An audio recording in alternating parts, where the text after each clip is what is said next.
2500 रुपया मजदूरी मांगने पर एक शख्स की जान ले ली जाती है। ਉਹ ਵੀ ਮਾੜੇ ਬੰਦੇ ਸੀ, ਅਸੀਂ ਵੀ ਮਿਹਨਤ ਮਜ਼ਦੂਰੀ ਕਰਨ ਵਾਲੇ ਸਾਂ। ਬਸ ਐਵੇਂ ਹੋਣ ਹੀ ਆਈ ਏ। ਉਹ ਮੁੰਡੇ ਦੋਵੇਂ ਆਪਸ 'ਚ ਝਗੜ ਪੈਣ, ਹਸਪਤਾਲ ਗਏ ਤੇ ਅੱਗੋਂ ਵੀ ਉੱਥੇ ਉਹਨੇ ਕਿਹਾ ਜੀ ਸਾਡਾ ਤਾਂ ਬੰਦਾ ਜਿਹੜਾ ਹੈ ਬੰਦਾ ਸਾਡਾ ਫੌਤ हो गया। जो रिजवान है मकतूल का बेटा, वो एक प्लॉट के अंदर जो है वो मिट्टी डाल रहा था और वकास जो है वो ट्राली जो है वो जब लेके आया ईंट उसकी रेत वाली और उसकी ट्राली के आगे पीछे करने की वजह से जो है इनकी तूम तकरार शुरू हो गई है।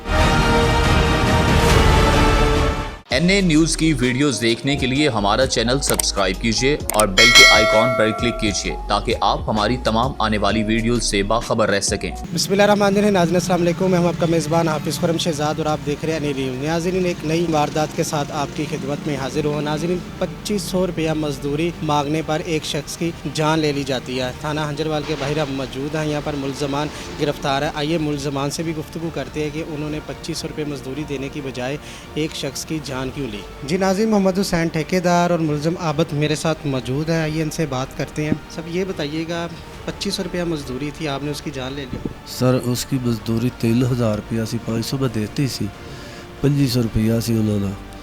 ਤੇ ਬਸ ਉਹ ਐਵੇਂ ਮਿੱਟੀ ਤੋਂ ਥੋੜੀ ਜਿਹੀ ਤੋਂ ਝਗੜਾ ਹੋਇਆ, ਪੈਸਿਆਂ ਦਾ ਤਾਂ ਝਗੜਾ ਵੀ ਕੋਈ ਨਹੀਂ ਸੀ, ਨਾ ਕੋਈ ਉਹਨਾਂ ਨਾਲ ਸਾਡੀ ਪਹਿਲੇ ਦਾਵਤ ਸੀ ਤੇ ਨਾ ਹੀ ਕੋਈ ਝਗੜਾ ਸੀ। ਉਹ ਵੀ ਮਾੜੇ ਬੰਦੇ ਸੀ, ਅਸੀਂ ਵੀ ਮਿਹਨਤ ਮਜ਼ਦੂਰੀ ਕਰਨ ਵਾਲੇ ਸਾਂ।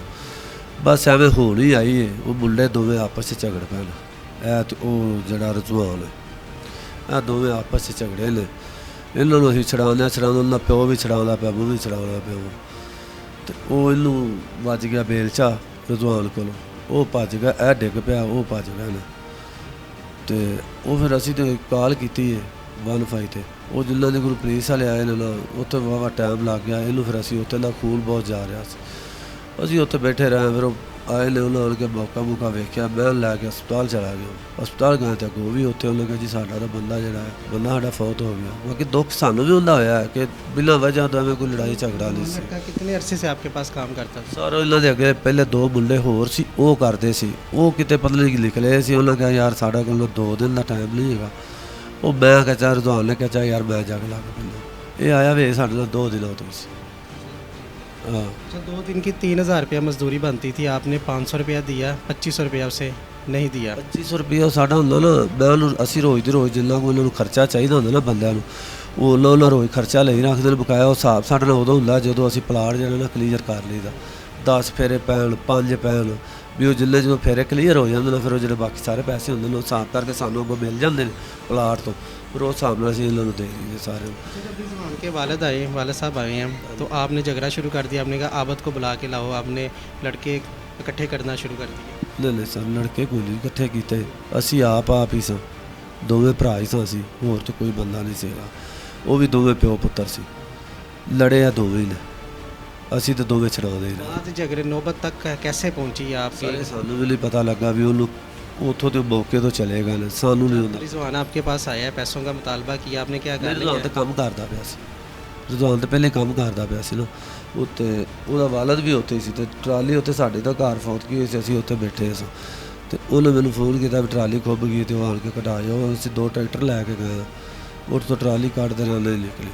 ਉਹ ਬਾਅਦ ਵਿੱਚ ਜਿਸ ਲੈਣਾ ਮੈਂ ਕਿਹਾ ਯਾਰ ਇੱਥੇ ਲਾ ਦੇ, ਉਹਨੇ ਕਿਹਾ ਜੀ ਇੱਥੇ ਲਾਓ। ਉੱਥੋਂ ਉਹਨੇ ਗਾਲ ਕੱਢੀ, ਉਹਨੇ ਕਿਹਾ ਮੈਥੋਂ ਚੁੱਕ ਲਈ ਨੇ।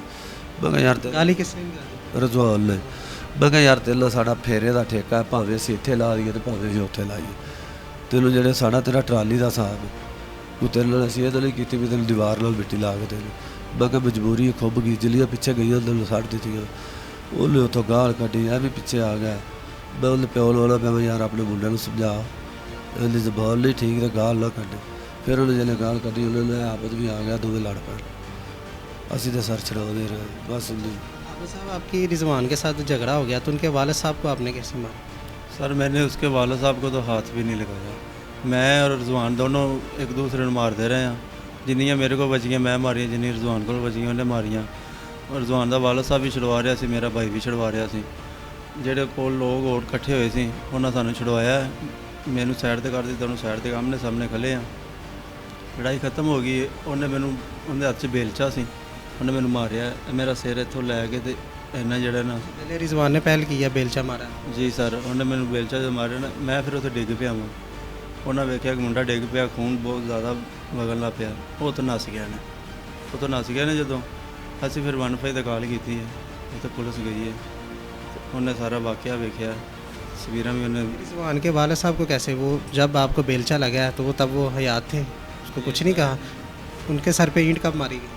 नहीं सर बिल्कुल नहीं मैं मारी मैनू तो जो एक बंदा आप डिग पिया बेहोश हो गया वो अगले ने किमें मारेगा। FIR के मुताबिक आपने रिजवान को पेमेंट नहीं की, उसके वालिद साहब आए हैं, जब वालिद साहब आपके आके आपसे बातचीत कर रहे थे तो वालिद साहब के सर पे ईंट मार दी गई। नहीं सर ऐसा कोई मसला नहीं, ਅਸੀਂ ਉਹਨੂੰ ਤਾਂ ਹੱਥ ਤੱਕ ਨਹੀਂ ਲਾਇਆ, ਇਸ ਚੀਜ਼ ਦਾ ਅਸੀਂ ਹਲਫ ਦੇਣ ਨੂੰ ਤਿਆਰ ਹਾਂ ਜਿੱਥੇ ਕੋਈ ਕਵੇ। उसकी जान कैसे?